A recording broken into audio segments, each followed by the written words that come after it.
Mesdames et messieurs, chers teams, téléspectateurs, nous allons à présent installer notre invité de jour. Notre invité qui est ce monsieur qui œuvre beaucoup pour, comment on appelle ça, pour l'insertion de la jeunesse et surtout de la bonne manière, voilà, par des mécanismes appropriés. Tout être humain a donc le droit et le pouvoir donc de satisfaire ses besoins fondamentaux tels que manger à sa faim, se loger et s'habiller convenablement et se soigner. Et c'est leur conviction au sein de la Fondation Ravi, à sa tête un homme aux grandes idées, aux grandes visions, ambitieux. J'ai nommé M. Salam Ouedraogo, dont la mission est d'œuvrer donc à l'accompagnement des jeunes et des femmes au bien-être socio-économique et professionnel à travers des actions de création d'entreprises et de promotion de l'employabilité durable de la jeunesse. Alors, la team, nous allons acclamer notre invité qui va nous rejoindre maintenant, M. Salam Ouedraogo, notre invité de ce jour jeudi. M. Salam, vous allez vous installer parce qu'on nous dit de ne plus nous saluer, mais ce n'est pas bien grave. On va se saluer avec le cœur. Avec le cœur. Et ça, c'est important. Je pense que c'est très important d'observer cela. Et puis, on va vous souhaiter la bienvenue à l'apéro de Géné. Est-ce que vous avez eu l'occasion de suivre cette émission auparavant, avant d'être venu? Pas vraiment. Pas vraiment. Pas vraiment. Alors, donc vous vous attendez pas, vous ne savez pas ce qui vous attend ici. Exactement. Ça va être très chaud. Alors, surtout avec ce que vous faites au sein de la société, c'est un sujet qui est d'actualité. La question de l'employabilité des jeunes, la question du chômage. Eh bien, vous avez la solution désormais au sein de la Fondation Ravi.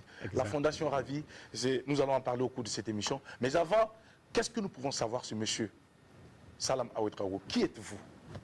Je suis Salam Ouedraogo, je suis de qualification ingénieur en télécommunication. D'accord. Je suis marié, père de 4 enfants. Je suis burkinabé, de nationalité burkinabé. D'accord. Je suis l'administrateur général de la société Unicom SA. Je suis le président de la Fondation Ravi depuis pratiquement 5 ans. D'accord, depuis pratiquement 5 ans, pour dire que cette fondation a été créée en 2015 exactement. Et qu'est-ce qui a motivé cette création? Vous êtes parti sur quelle base? Vous qui êtes formé dans un autre secteur, alors qu'est-ce qui vous a motivé? Qu'est-ce qui a été le déclic de la création donc, de cette fondation?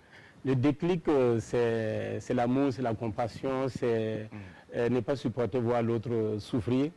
Parce que moi-même, j'ai connu la souffrance. Je suis ici d'une famille très modeste, villageoise et tout. J'ai pu braver les épreuves de la vie et je peux estimer aujourd'hui que j'ai réussi. Et quand je regarde en arrière, les frères, les petits frères, les petites sœurs et la société en général, comment les choses sont en train de dégrader avec l'explosion démographique, alors ça m'a interpellé, je crois que ça doit interpeller tout le monde. Justement, c'est ça qui a mené le déclic. J'ai réussi, pourquoi pas tous ces gens, parce que quand je retourne à l'université par exemple, je vois les étudiants par rapport à ce que l'université de Ouagadougou, j'ai fait l'université de Ouagadougou en 1985, alors, mais c'est incroyable. C'est simplement incroyable. C'est une dégradation vraiment continuelle. Oui, continuelle. Alors j'ai dit non, il faut faire quelque chose. Alors nous qui avons réussi, alors comment nous avons réussi, pourquoi ils n'ont pas réussi? En fait, c'est ça qui nous a amené dans la réflexion, dans l'étude, et nous avons dégagé un concept promoteur, prouvant et éprouvé, parce que nous avons fait le pilote 2015-2017 et tous les jeunes que nous avons accompagnés ont réussi. Ils sont partis du chômage, ils sont devenus chefs d'entreprise. Donc la solution est là. Le déclic, vous le savez. Donc le défi est énorme, mais nous avons foi que nous pouvons y arriver. D'accord. Alors avant de parler de ces différentes actions que vous avez menées sur le terrain pour aujourd'hui permettre à ces jeunes de sortir de l'obscurité pour se retrouver à la lumière, M. Salam Ouedraogo, on va parler de vous, votre enfance, de qui vous avez été, vous qui avez été dans une famille modeste, comment est-ce que les choses se sont passées, comment est-ce que papa et maman vous traitaient, vous avez été dans une école, comment vous avez été, quelles sont les difficultés que vous avez rencontrées, parce que vous parlez de difficultés. Il faut bien partager cette expérience avec cette jeunesse-là qui nous suit en ce moment, pour que cette jeunesse comprenne qu'aujourd'hui, il est très souvent probable de voir quelqu'un au sommet, mais les gens ne se posent pas très souvent la question de savoir qui était-il. Qu'est-ce qu'il a pu bien faire? Qu'est-ce qu'il a pu bien rencontrer comme difficulté avant de se retrouver au sommet? Parlez-nous de cette expérience, donc de votre jeunesse, de votre enfance, de l'année scolaire, ou bien de l'année estudiantine. Qu'est-ce que vous étiez? Comment vous étiez? Oui, alors, voilà, difficile de parler parce que juste donner des éléments. Déjà, pour aller à l'école, ce n'était pas évident. Ok. C'était pas donné à tout le monde d'aller à l'école. Nous sommes nés à la frontière du Burkina vers la Djubo. Et déjà, c'était une aubaine de pouvoir aller à l'école. Ah. Le premier élément important, c'est que j'étais assidu. Au CP1, je comprenais jusqu'à la fin de l'année. Parce qu'on parlait moré, on ne comprenait pas français, on nous affichait des images. Et à la fin, le directeur vient dire que voilà, tous ceux qui n'ont pas absenté, qui sont restés permanents, il faut les laisser passer. Ils n'ont pas tenu compte des... C'est comme ça qu'on a passé. Voilà. Et la condition pour passer, il fallait être tout le temps présent à l'école. Tout le temps présent. On ne comprenait rien. Je peux vous dire jusqu'au CM2, je ne savais pas écrire une bonne phrase. Je ne comprenais pas français. Sérieux? Sérieux, exactement. Et comment vous avez fait pour avoir obtenu le CP? Bonne question. Parce que d'abord, je ne l'ai pas obtenu. Il a fallu le prendre. Le deuxième. Et c'est de justesse que je l'ai eu. Okay. Mais la sœur qui chantait tout de suite a dit quelque chose de formidable. L'incivisme. Oui. Et c'est en dehors de l'assiduité, il y a l'incivisme. Il y a le suivisme, pardon, la discipline. La discipline. J'étais très attaché à mes parents. Ouais. J'aimais mes parents. Ils étaient des cultivateurs, je faisais que cultiver. Cultiver, j'ai porté le bois pour ma maman, j'ai porté l'eau pour elle, j'ai pilé le gombo, le mil, j'ai fait tout ça. Je faisais, le soir je travaillais avec maman, la journée avec papa, mais je passais tout mon temps derrière mes parents parce que je ne voulais pas les voir souffrir. Quand je les voyais trimer pour nous faire vivre, alors ça me faisait lourd au cœur. Donc je partageais leur fardeau, j'étais totalement soumis. Ça fait que dans mon enfance, je n'ai pas eu de camarades, je n'ai pas eu d'amis, sortir, jouer avec les gens, je n'ai pas connu. Les parents étaient les meilleurs amis? Étaient les meilleurs amis. Alors, donc, comme ça, vraiment, une grâce spéciale, un frère qui était au lycée, à l'époque, on donnait aux professeurs titulaires du lycée public une place pour leur famille. C'est comme ça que j'ai pu aller en 6e au lycée Bambata. Je ne pouvais pas passer ce cap-là, ce n'est pas possible.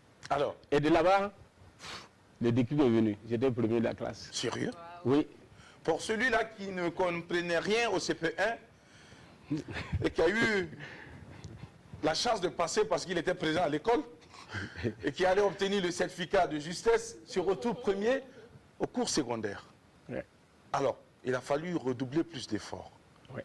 Vous avez dû batailler dur, bosser dur. Est-ce que les parents vous ont accompagné dans ça? Les parents... Est-ce qu'ils ne se sont pas sentis abandonnés à un moment donné? Quand je suis arrivé au lycée? Oui.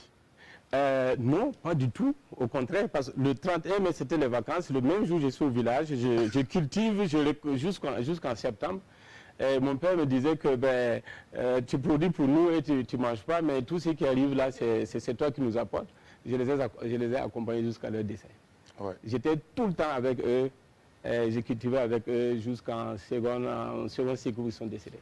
Est-ce qu'avec un peu de recul, M. Ouedraogo, la jeunesse d'aujourd'hui, les enfants d'aujourd'hui, est-ce que vous pensez que ces enfants-là sont encore attachés à ces valeurs? C'est ce qui est dommage. C'est ce que nous comprenons.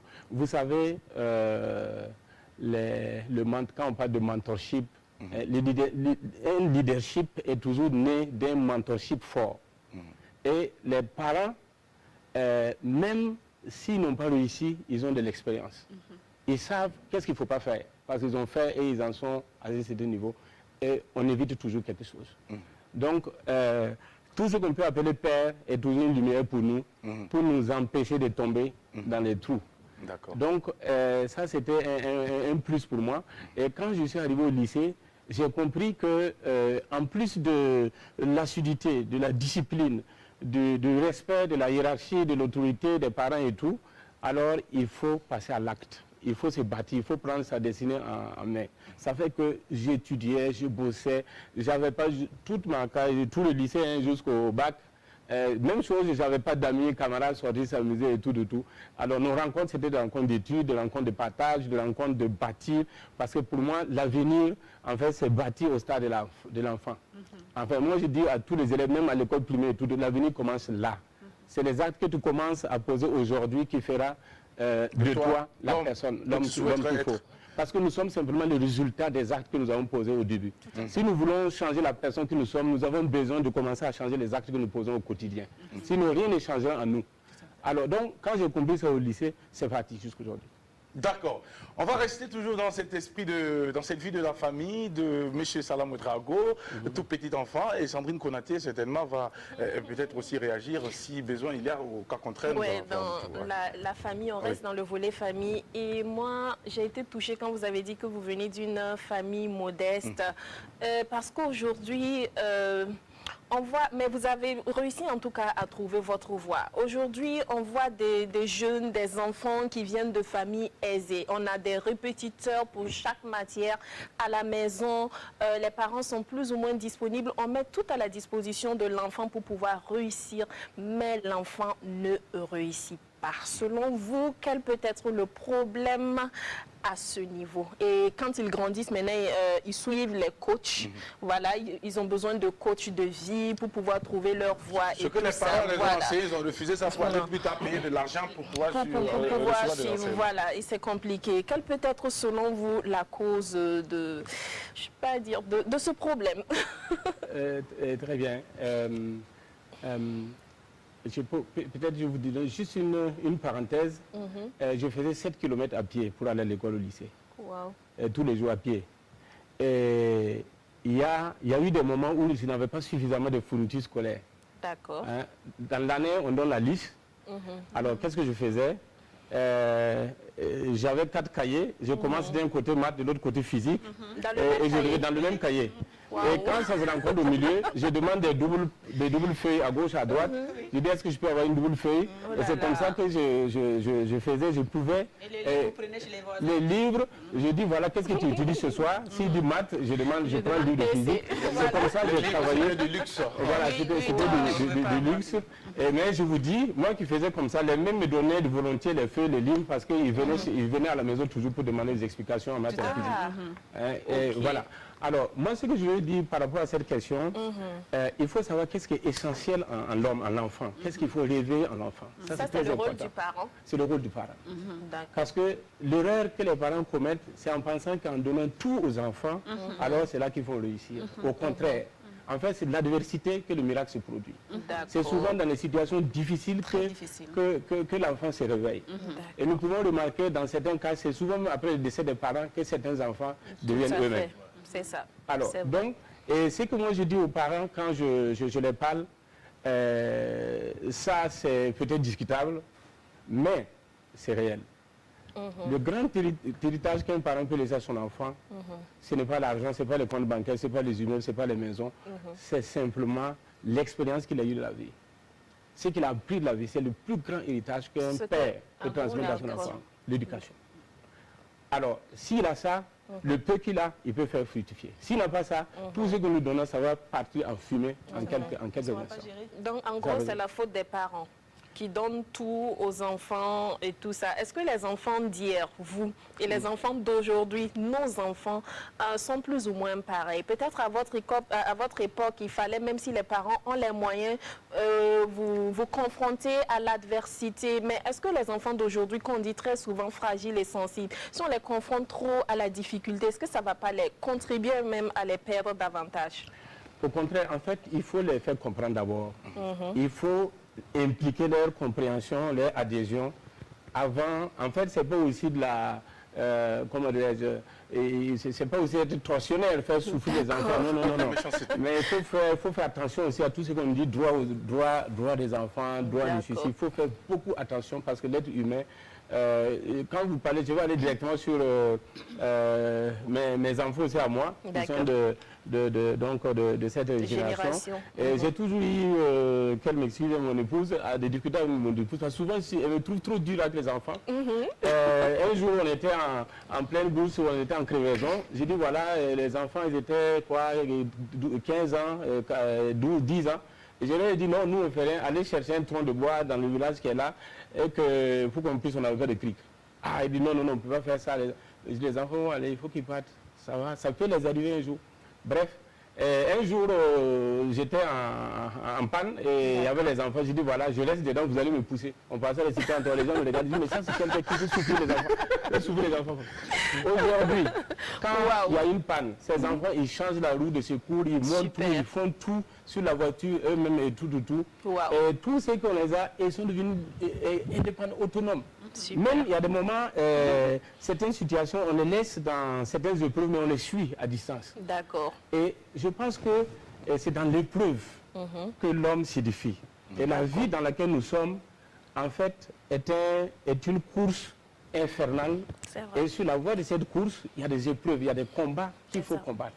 Et si nous ne combattons pas, nous serons combattus. Et si nous ne courons pas, nous serons entraînés. Et un enfant qui est là, qui a tout, les jours où il se trouve seul, en face d'une épreuve, il ne s'en sortira pas. Ça, c'est clair. Il faut préparer les enfants à prendre des défis, à faire face aux épreuves de leur vie et de prendre leur destinée en main. D'accord. Merci beaucoup, Sandrine Konaté. On va poursuivre avec Adèle, si réaction il y a.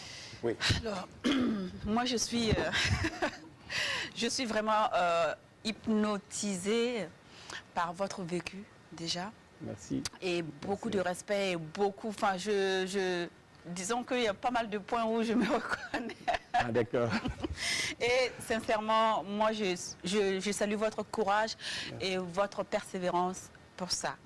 Alors, je souhaiterais savoir, vous dites que vous avez perdu les deux parents. Vous les avez perdus quand vous étiez plus jeune ou déjà adulte? En seconde. En seconde? Oui, tous les deux dans la même année. Tous les deux dans la même, ça a dû être très dur pour vous. Oui, mais ça a été un réveil en même temps. Ça a été un réveil et ça vous a permis de lutter avec toutes vos forces pour arriver là où vous êtes aujourd'hui. Chapeau à vous. Alors, on parlait d'enfants tout à l'heure, hein, mais vous, quand les parents sont partis, vous avez eu certainement certains membres de votre famille qui sont venus à votre secours ou bien vous avez dû vous battre? Vous êtes l'aîné de la famille ou le plus jeune? Je suis le Benjamin. Le Benjamin. Oui. Donc le Benjamin même qui n'a pas été pourri gâté, généralement les Benjamins et les Benjamines, c'est les... Exactement, je l'ai refusé en fait. Vous l'avez refusé et vous vous êtes battu pour arriver là où vous êtes. Aujourd'hui, si vous avez vraiment un conseil, précisément, je parle bien, pas tous les enfants, des enfants orphelins, parce qu'il y a aussi des enfants orphelins qui sont là et qui attendent tout de tout le monde. Genre, ma tante ne m'a pas aidé, mon oncle ne m'a pas aidé, ainsi de suite, ainsi de suite. Si vous avez un conseil à donner à ce genre d'enfants, à ces enfants orphelins, quel conseil auriez-vous à leur prodiguer? Aux enfants et à tout le monde, tant qu'on attend de l'aide, on ne va nulle part. Parce qu'en fait, nous avons tout en nous. C'est ce que j'ai compris. Nous avons tout en nous. Pour parler directement des enfants, des orphelins, simplement qu'ils sachent qu'en réalité, ils ont tout en eux. C'est-à-dire, nous avons un potentiel incroyable. Il suffit de rentrer en soi-même et de voir comment nous pouvons lever les défis au fur et à mesure. Voilà. Et c'est ce que j'ai compris. Je vous donne un exemple simple. J'ai fait 21 ans d'études sur les bancs pour sortir ingénieur. J'ai fini l'université de Ouagadougou, ingénieur de physique, maîtrise de physique, ensuite ingénieur télécom et tout. 21 ans de banc. Mais je vous dis, c'est que j'ai appris à l'école, j'ai utilisé ça seulement durant 6 ans. Ouais. Ça fait 27 ans que je travaille. Alors les 21 ans, j'ai fait des choses extraordinaires que je n'ai pas apprises à l'école. Oui. Et aujourd'hui, tout ce que je fais de grand. Et en fait, vous avez parlé de décès de mes parents, c'est pas seulement ça. Mais après ça, vous voyez, j'ai une main. J'ai eu un accident de la circulation où même j'étais pratiquement mort, je suis sorti. Après 6 ans de service, j'étais très jeune, ça fait 21 ans, c'est en 1999. Wow. Et je me suis retrouvé, j'étais droitier, et je me suis retrouvé avec la gauche, je ne peux même pas boire avec ça, c'est pas écrit. Il fallait réapprendre à écrire, réapprendre à signer, à conduire, à faire toutes ces choses-là. Voilà, j'avais tout perdu, tout, parce que j'étais droitier. Mais je vous dis qu'aujourd'hui, avec une main, je nourris plus de 200 personnes et j'arrive à faire des choses que je ne pouvais pas du tout faire quand j'avais les deux mains, même conduire la voiture. Je vous dis que j'ai eu des difficultés en circulation et c'est mon épouse qui conduit, j'ai pris la direction pour arriver à l'heure. Pour aller vite, c'est moi qui conduis. Pour aller vite et précis, c'est moi qui conduis. Et on précise que ça avec une main. Avec une main, voilà. Avec une main. Madame, avec les deux mains, n'allez pas vite. Voilà, n'allez pas vite, voilà. Mais j'espère que vous avez respecté le fait tricolore. Tous les faits. Et la limitation de vitesse surtout. D'accord. En fait, c'est pour simplement revenir au fait que, quel que soit les limitations qui s'imposent à un être humain, particulièrement un enfant. Les enfants ont plus de potentiel, ont plus d'énergie, ont plus de capacité. Quel que soit ce qui nous manque, ce à quoi nous sommes privés, il y a toujours, vous avez, Jacques a commencé par l'espoir.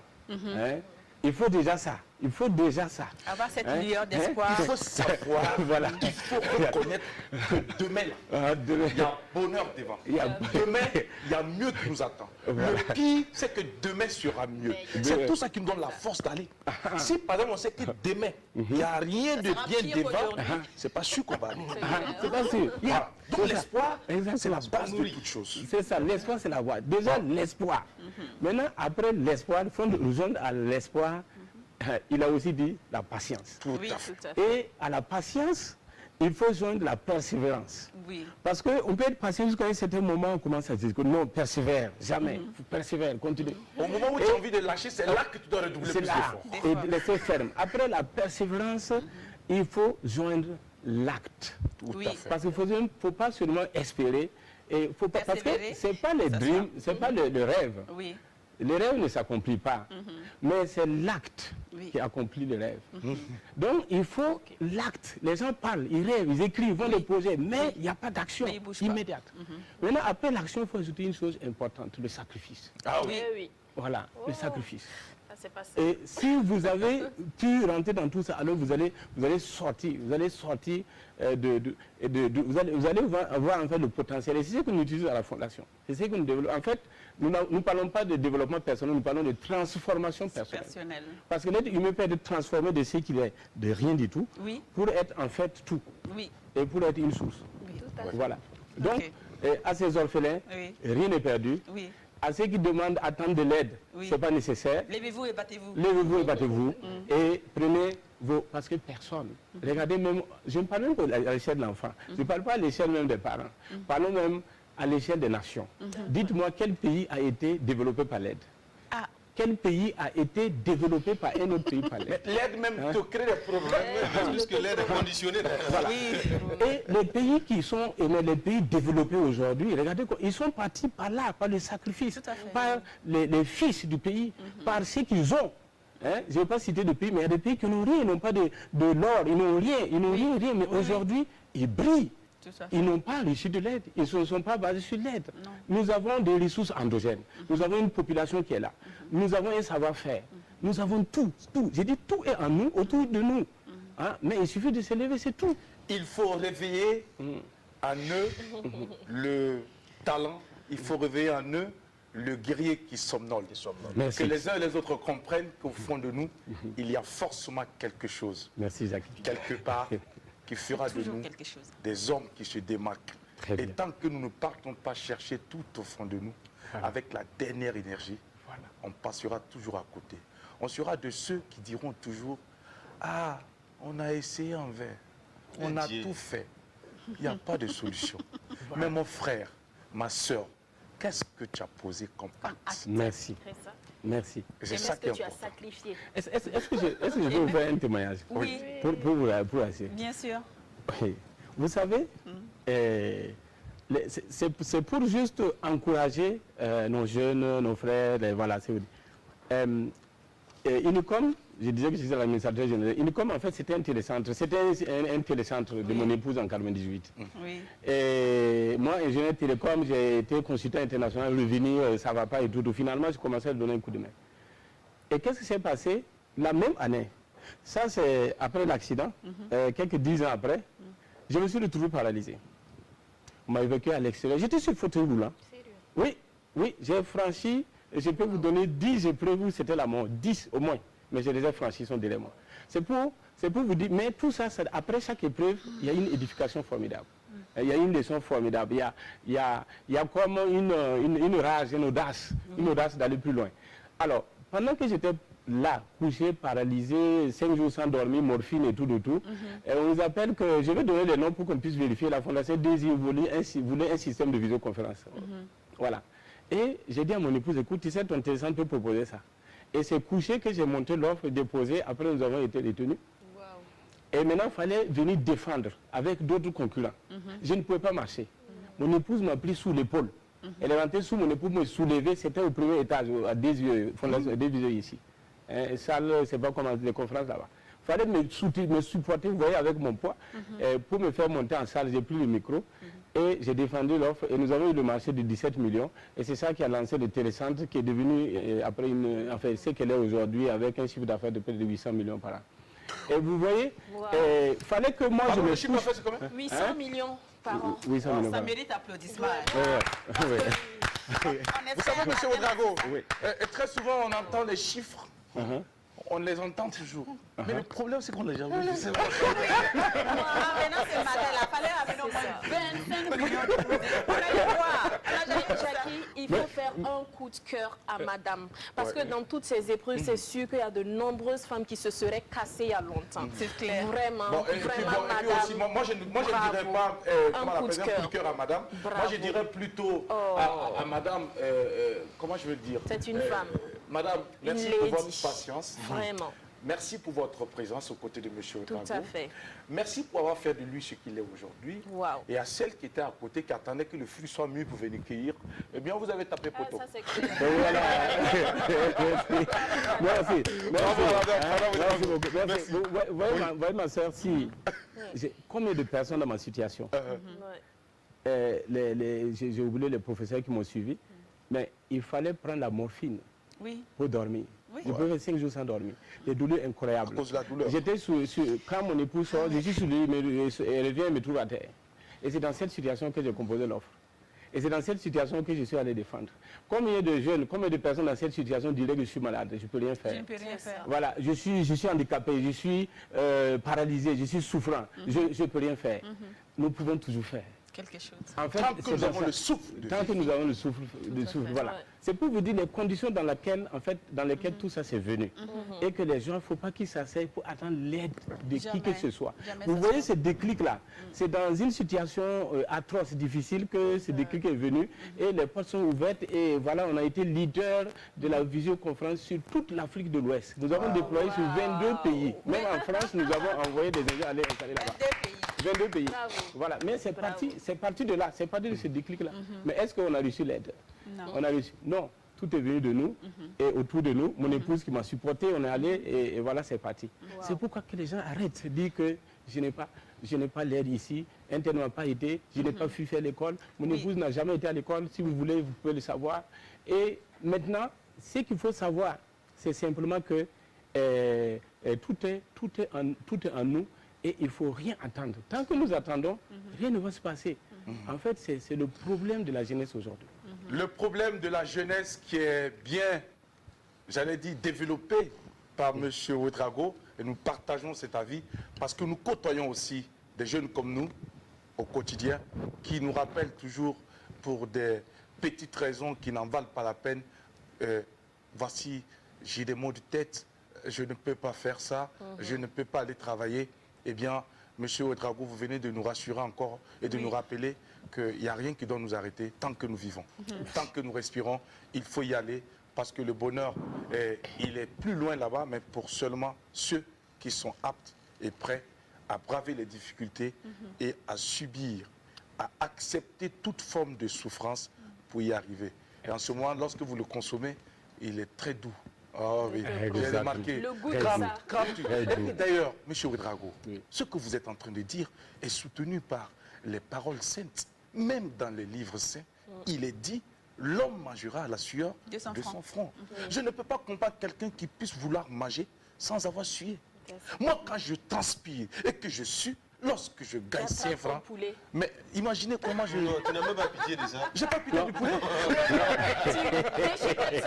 Puisque là, je suis en train de mettre en pratique, en application, les recommandations divines. C'est tout. C'est ça. Mais à nos résolutions, on reprendra le succès. Tout à fait. À nos résolutions, on reprendra le succès. Bravo.